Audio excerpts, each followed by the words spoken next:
to Season 3 of Time and Materials, a construction-only podcast that's powered by livecost.com, where we sit down with interesting people doing interesting things in construction. These construction experts kindly give us their time so that you can walk away with greater insights to make better day-to-day decisions in your construction career. Hello, you're very welcome to a very special end-of-year episode of the Time and Materials podcast. So this episode is going to be looking back and reflecting on some of the great guests we've had, and it also gives us a chance to thank those guests that have given their time to share their stories and their insights to what's happening in the industry. We started this year off with great friends of ours in John Ryan and Sarah from Symterra. John and Sarah are similar stories to the life cost story, essentially, in that they come from a construction background. They've lived and breathed the problems that they're trying to solve. So we went to London and we sat down with John and Sarah. And one of the first questions that we had is to try and get a sense over where they felt the industry was going from a technical point of view. So let's start off there. Let's jump into the question we asked John and Sarah around how they feel the industry is traveling along with its digital transformation. Do you feel the industry's, like, where do you feel the industry's at in terms of, we hear this digital adoption, digital transformation, they're the buzzwords that are around at the moment. Like, we don't see it. We feel at our end of the market, and I say our end of the market, we just deal with we deal with customers that are, 50 staff, maybe 200 staff, probably, maximum, that type of, that's where we play. And we still feel that we're very early. How do you feel the industry is positioned, let's say, for digital transformation? So I come from mega projects, so we've got hundreds of millions to spend and splash around on stuff. We have innovation managers, and we've got Spot the robot dog from Boston Dynamics all over the place. And drones. Yeah, we've got them. I didn't know you had one. The thing is, they're all in the storage cupboard because the young fella we hired, or the young girl that came on the grad scheme, is now gone and nobody can work the dog anymore. And the drones were nice, and we took a video and then we didn't use it again because we just use that video for planning, and it looks nice to explain to residents where we're going to, dig things and do things and put railway, etc. And then we put it away. And it's nice and it's shiny. And it's like that toy you get for Christmas. You have it on Christmas Day, and the batteries run out on Stephen's Day, or Boxing Day since we're in UK. And you don't get new batteries. And it just sits there on the shelf, and it just kind of, you don't use it again because it just was nice, it was cool, it was exciting, but it never lasted. And I think we're seeing a lot of that fancy, shiny stuff in the big projects that's showing off the can-do, the what-ifs, the big kind of dream stuff, because we can afford it. I mean, we can put 50, 100 grand on something and not even miss it. And that's great because we can really showcase the best of offsite manufacturing, digital twins, drone technology, robotics, everything. And there is going to be a future for a lot of this and 3D printing. But we then don't use a lot of that afterwards because the value add is missing. So once it looks like the big projects have got this and everybody's being left behind, I don't think that's the case. I think it is getting the basics right in the industry and building a solid foundation on which to build. I think it's kind of that's going to be more of the learning. And I think as we go into recession, the fancy stuff that just isn't adding value to the project team, isn't making us work faster or safer, that's going to start disappearing off. And whatever's left is going to be the solid technology that's going to be coming forward for the next decade. Interesting to hear, John, the use of the word recession there, because if we think back to earlier on in the year, there was quite a lot of talk that was inevitable. That's the way we're going to go, and it didn't quite happen. I'd say we finished the year strong. There's a bit of uncertainty out there, but most companies I talk to are still quite positive. So it was really interesting to hear, I suppose, where the mindsets were early in the year to probably where we're here now. I still feel there's still a lot of positive things happening in the industry. We then spun on to another friend. Lucas Carstens is the CEO and co-founder of Modulize. And although modular construction and off-site construction is gaining momentum, I would say it's definitely still not looked at as the primary method of construction. But it's an interesting question I wanted to ask Lucas is how or what can modular learn from other industries that can be deployed to that method of construction? What can Offsite learn from looking at other industries? That's a really good question. I feel like some of it, and I think Jerry talked about that as well, but I think it's also with his background, I think some of it is how you present it. Right. So we see the offsite construction market on the supply side is super fragmented, and lots of SMEs, like say 20 to 200 employees. It's very difficult to get to any kind of consistent storytelling or branding for the real benefits and the real upside of offsite construction, right? When it is so fragmented. So I think, and that's also one of the things that we're trying to explore. So how can we actually build a consistent story around offsite construction that really conveys the benefits? And then, yeah, I think other industries have probably done a better job and have come further in that. And then I'm sure there's tons of other things to learn. Some of it, I think, goes back. So I was never technically in finance, but I was involved in building products for finance. And I think the willingness to just look at data and trust it and go, okay, there's a quantitatively right decision to make.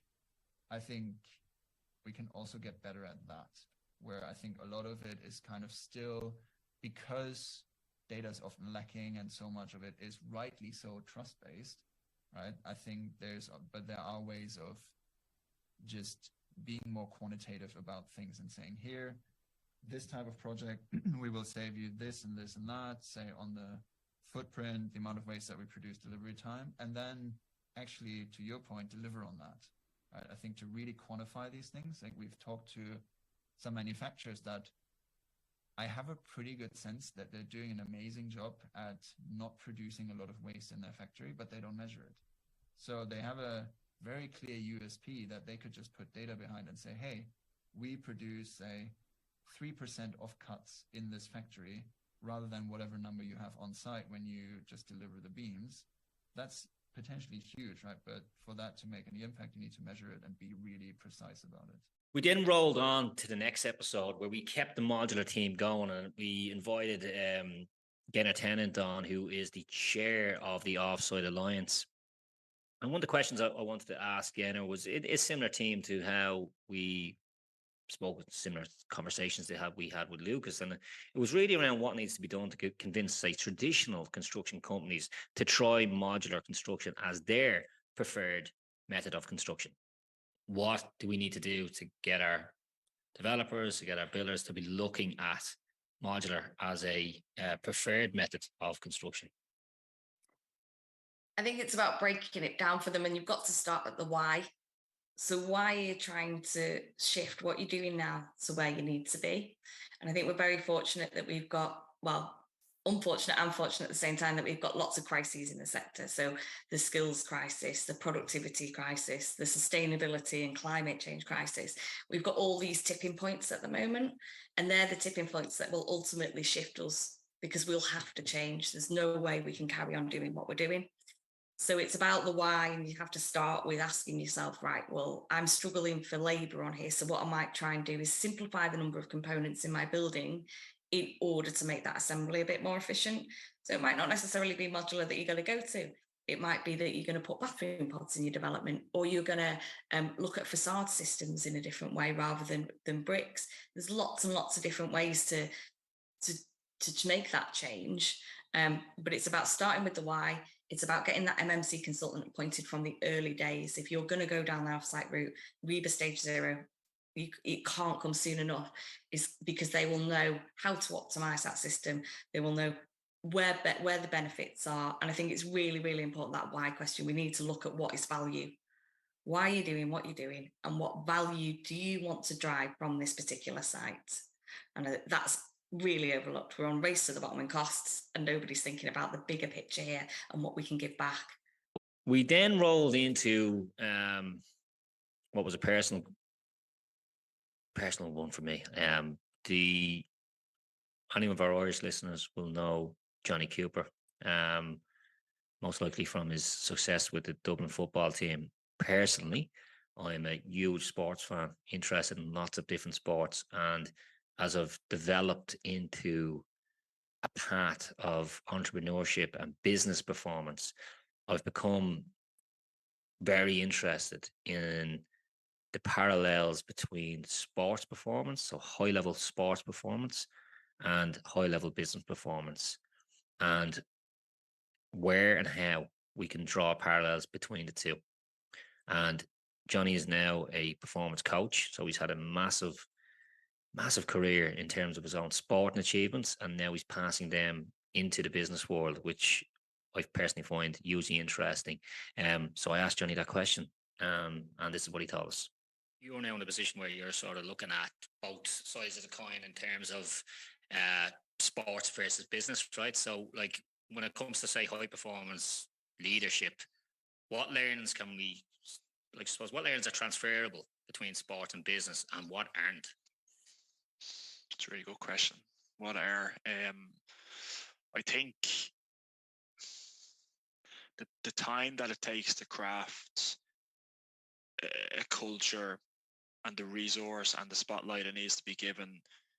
It needs to be given spotlight. Often you might, and certainly in a sports setting, there's your technical, so being able to catch or kick the ball. There's your tactical, where should I be on the pitch? And there's a couple of other elements that your physical tend to get a lot of, rightly so at times, the spotlight and the attention and the resource and the people for it to grow. I think in the last couple of years, the mental, the psychological, the cultural, the behavioral is all somewhat immature with respect of how exactly, what is the equation that needs to be put together to allow, because it's quite nebulous, and culture is like, well, it's a bit of feeding, it's a bit of tone, it's a bit of language, it's a bit of how are people presenting themselves, what are they saying, what are they not saying, etc. So I think from that point of view, I think being able to trust that the cultural element does need specific and dedicated time or people to assist it to grow in any organization, any team, in any environment. So I think that's really important to take from sports. And we, Dublin, at the time I was involved, certainly would have spent a lot of time specifically in that space on that, for the reason of human. So does the athletic identity, you and everybody else, me now, see it through a TV set, who's that person with the number, and they're great or they're crap or whatever it might be. And then there's the human identity, and the human identity is obviously critically important, because I innately want to present. I'm from Glasnevin. I have 3 other siblings. I want to present myself in the way in which I don't just want to present the footballer, the cornerback, the fullback, the captain, whatever it might be. That's important, but I probably want to connect. So from a cultural aspect, given time for that to grow, but also kind of narrowing in on, as I said, the human identity as opposed to the athletic identity. And I suppose in a work setting, that could be the work identity there, the whatever it is, the role that you have, as opposed to where you're from. And then the second part of the question about not take in, I think at times, this is probably a general kind of broad brushstroke a little bit, but I think it's very apt in lots of ways. But GA as a whole is quite closed in how it, rugby, for example, really open. I've been lucky enough to spend time, for example, with Rog and La Rochelle for a week or two this year. Unbelievably open. Here's the book. Here's what we're doing next week. Here, all with a view to what do you think of. I know you're not from, but what do you think of? Where GA is quite guarded, quite close, in a way the parochialism of not sharing with you the next parish what we're doing or what's going on. I'll kind of talk to you in such a way that I'm going to guard lots of this information. Whereas I think the ability, as I said earlier on, to, be a little bit vulnerable, be a little bit open to share a little bit, I think often gets a lot more, number one, it validates otherwise your own opinions and thoughts, or gives you certain other views on the world. So I think, to answer your question, I guess in short, that kind of cultural development, if you like, to bring that from sports into business, but then probably not bring at times the closed garden, that is GA as a whole, closed guardedness that sometimes it has. Team that wouldn't necessarily be as guarded internally, but I think as a whole. So hopefully that maybe sheds something from what sports can bring to business. So interesting to get Jonny's take on that. And by the way, if you want to listen to more of that or any of the other clips, all of the episodes are there on Spotify, Apple, and of course you can watch them on the livecast.com website as well. So from there we went into Conor Walsh. Conor, I met Conor as part of an award ceremony, we made it to finalists as Ireland's best young entrepreneurs going back a few years back, and I was impressed by Conor. He's a good operator, and there was a lot of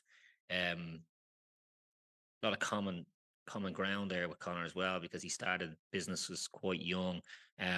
And I found that interesting because a lot of time people can make mistakes and go too early, and you don't have experience managing cash flow, managing teams, and you've got maybe a little bit of project experience, but then you bring that into the business world and you just get crushed. So I wanted to ask Conor. He's done that quite successfully. He started early. He's done very, very well. Getting businesses off the ground. So I wanted to ask Conor what advice he would have for anybody wanting to start out on their own with a construction business. If I could give advice, the advice would be, for a young man or a young lady thinking of going out on their own. One is hard, so be ready for the pressure. But the mistake I made was I didn't stay under the wing of someone for long enough. You know what I mean? As you hit on the nail on the head, I went out on my own at 19 years. I'm not 19, I was 20, 22, I suppose, by the time I was qualified. And I had to make all the mistakes myself. So I spent years making mistakes, and that was a mistake. That was a big mistake in the sense that I looking back, I think I should have stayed under the wing of somebody. I didn't have much of a choice at the time, but pick a mentor and stay and learn with him, and that's going to be difficult because fellas might be a bit more cautious of the young entrepreneur. I'm not going to teach them everything, but I think it happens, right? I think anyone that gets working for a company, and I know this is my experience anyway, and you get into a position where you're maybe half running the job and you just think to yourself, shit, this is handy. This fella's, why am I running these jobs for that fella when I could just run the jobs myself and I'm probably going to earn double the money? And you realize that there's a running of a project and there's a running of a business, and they're very, very different things.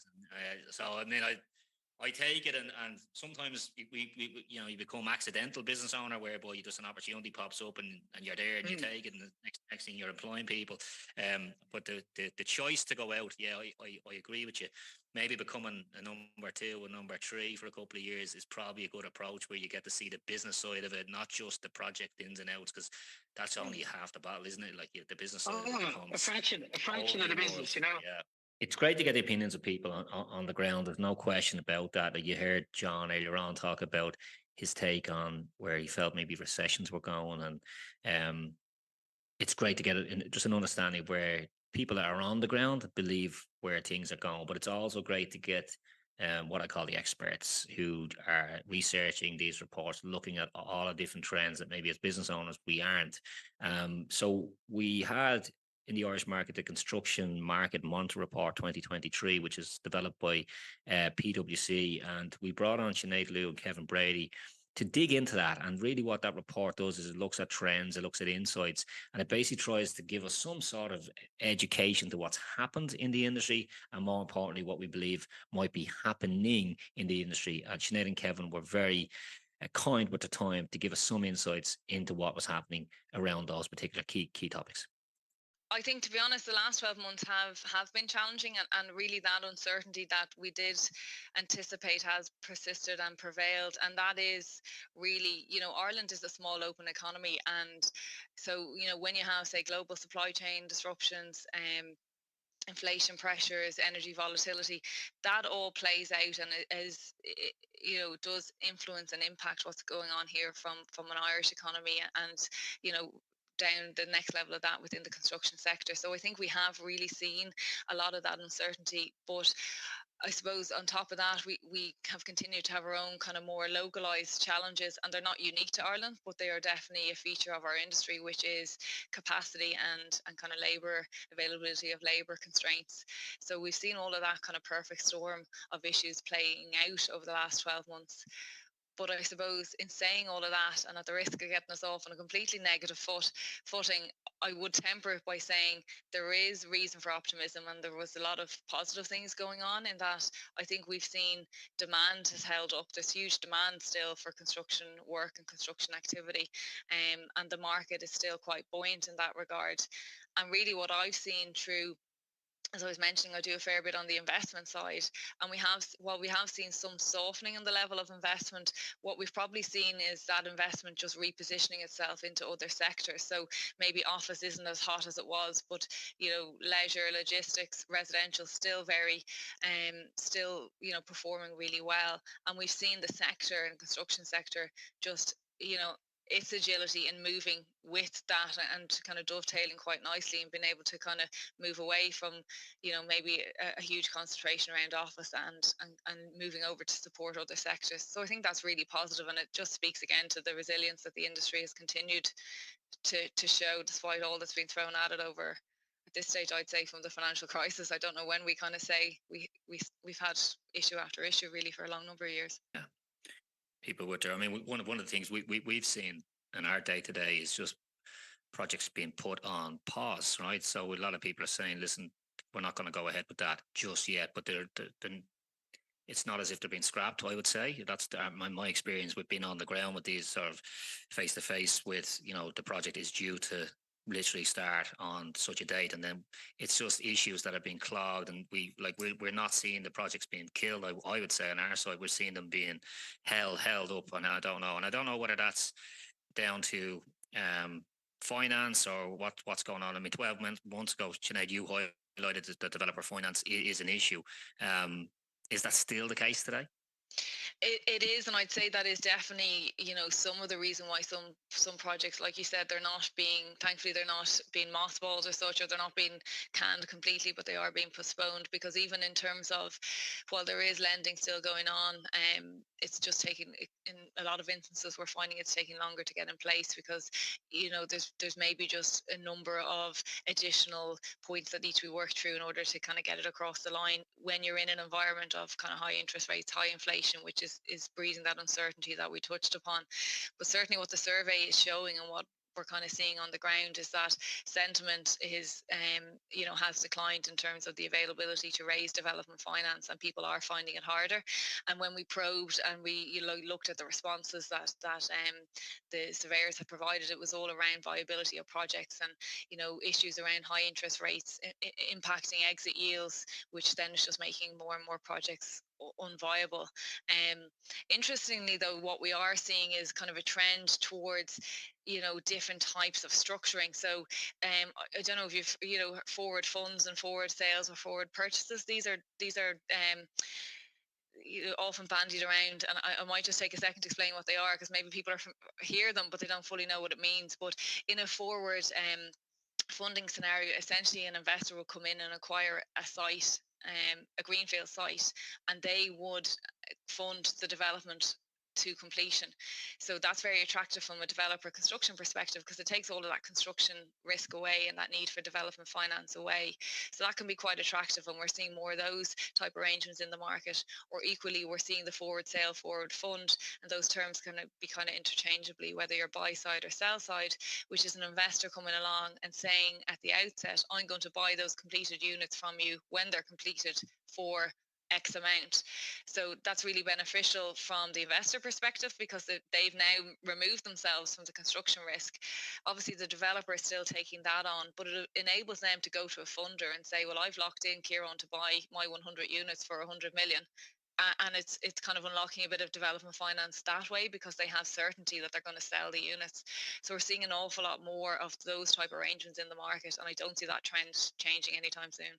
Interestingly, when I done the research on that episode and I listened back to the previous episode we had with Sinead, which would have been a year previous, I was actually incredibly impressed with how close and accurate the predictions were around what Sinead had predicted would happen in that year. So I find those episodes great, because a lot of the small to medium sized construction companies that I talk to on a day-to-day basis, those reports go over their head, they get missed.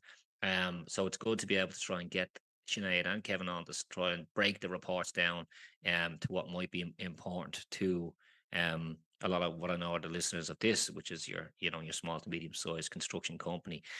From there we went to innovation, and we were delighted to see a organization spin up called Construction Innovate, which brings together academics and brings together industry to solve real construction problems. The centre manager for Construction Innovate is Colm McHugh, and we brought Colm on to share how Construction Innovate is going to provide a more modern, stable, and productive construction sector. So, what Ireland needs to do is move the construction sector and transition it to become a more modern, a more sustainable, a more a productive sector of the economy if it wants to achieve what the targets that are set for it, if you like. And what we want to do, or how we want to support the industry in doing that, is by involving and collaborating with industry and academia to produce valuable industry-led, impactful research. I suppose. So who's like when you say we bring academics and industry together? Like what would a typical company or person look like from the industry side? Like who's getting involved in this? We're not prescriptive. We want anyone with a stake in the construction industry to engage with Construct Innovate, be it on the academic side, be it on the state body side, policyholders at department level, and also the whole supply chain of the construction industry. So from tier one contractors down to the smallest SMEs, we see a place for them in research. Some of the challenges that we have in setting up the centre is first of all, there's 57,000 companies in construction in Ireland, and 94% of them are less than 6 people.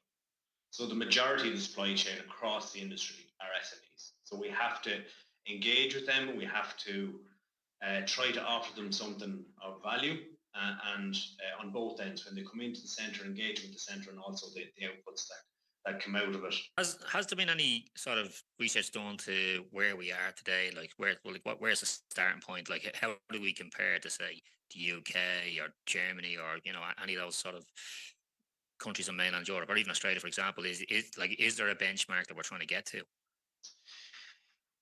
Yeah, so there was a detailed description and needs report commissioned by Ernst & Young by Enterprise Ireland a number of years ago into the state play of the construction industry in Ireland, where the challenges are and where it needs to go. And one of the recommendations of that report was the establishment of a construction technology centre where there could be a national focus on research around construction challenges.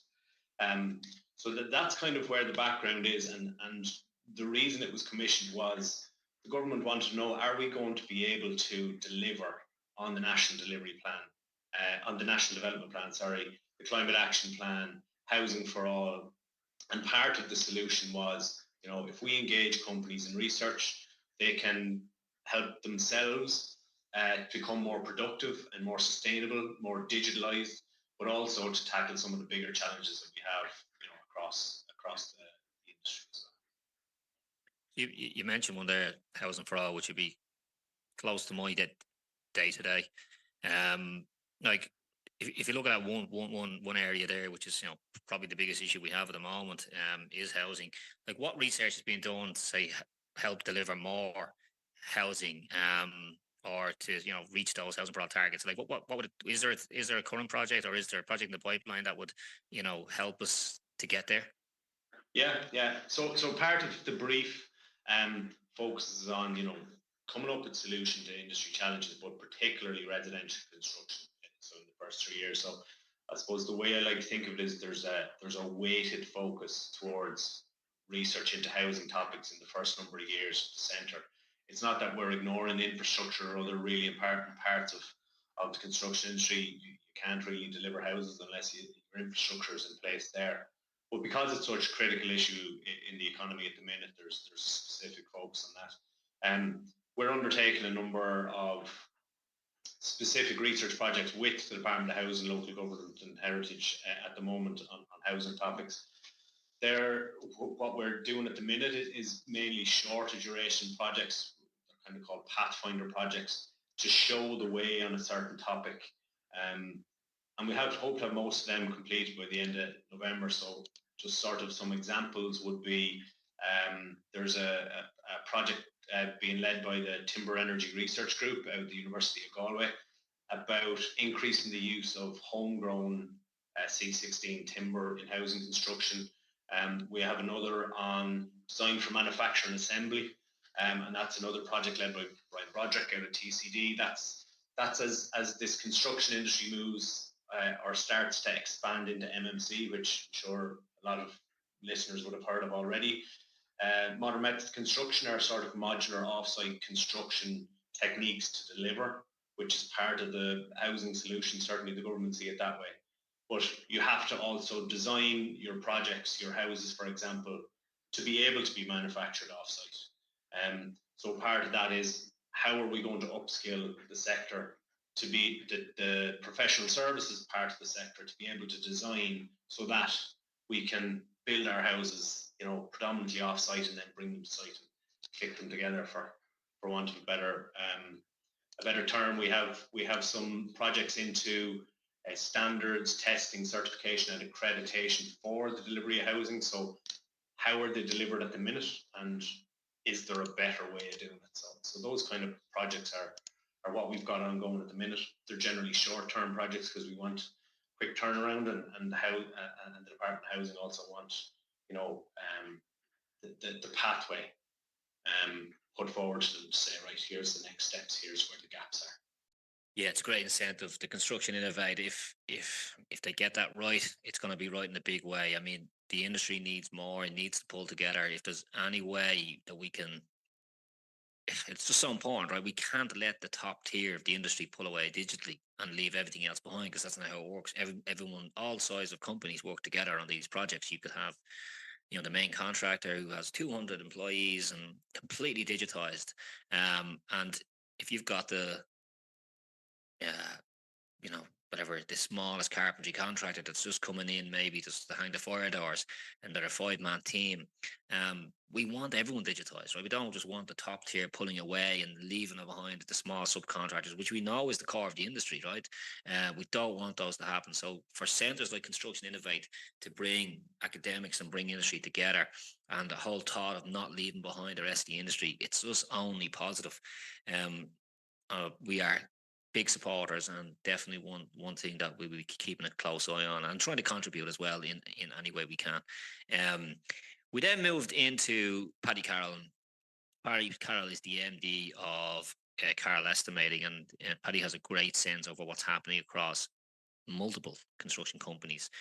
So very much has his finger on the pulse, providing cost control, estimating services to these companies. But we put Paddy on the spot a little bit, and this is where this comes to a good conclusion. So no better question to ask Paddy and what he believes 2024 looks like for construction. You mentioned the magic ball there, so let me put you on the spot then. What do you think the industry looks like for 2024? More competitive. What we're seeing is that architects were sending out 5 tenders to 5 contractors. They were getting back maybe 2 or 3 prices. We're starting to see the 4 or 5 prices are going back. Okay.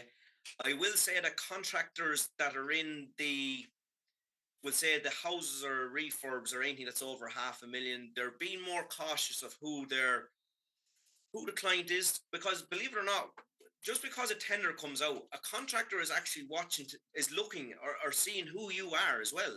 Do you know what I mean? It's not just you looking at them.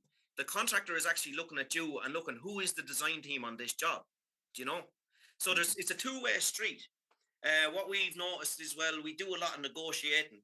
So sometimes clients or architects will come to us directly to say that this client had a friend or a daughter or a family member, and the builder did such and such. Would they mind coming up and walking the site with us? We're planning to do this. And that's where we come in, and we advise them to say, they might say to us, their budget I'm just saying 200,000, but it has a zinc roof on it.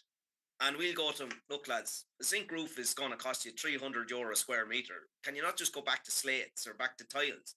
But we're advising the architect as well to say, the people want their castle, but they can't afford that. So bring it back. And look, I'll always say this, and I say this to anyone. There is always a deal to be done. Always. A builder will do their best. If a builder wants that job, he will do his best to get it. Yeah. So more competitive, more any risk of the whole thing falling asunder. Just literally just going to sharpen up. That's what you feel. Kieran, let's not talk about put ourselves into recession. No, and I hear too much negativity out there at the moment. No, drive on. We've too much building to do in this country. And that's a wrap. So there you have it. All I can say from here is a big thank you to our guests who've come on. They give us their time. I hope you got some value from our episodes throughout the year. We've got some crackers lined up for 2024.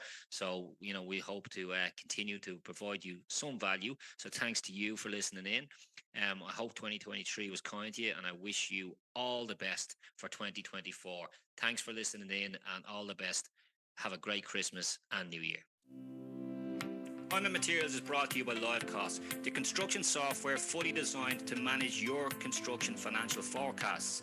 Visit livecost.com to take a product tour, or reach out to our team of construction cost experts to transform your project profits. Any links mentioned during this episode, including speaker profiles or any other resources, are available on the podcast show notes. Your feedback is also welcome. We would really appreciate if you could take a moment to leave us a review or email your comments, guest suggestions to hello@timeandmaterials.com. Finally, if you haven't done so already, please don't forget to subscribe. Thank you for listening. Until next time, I'm your host, Kieran Brennan.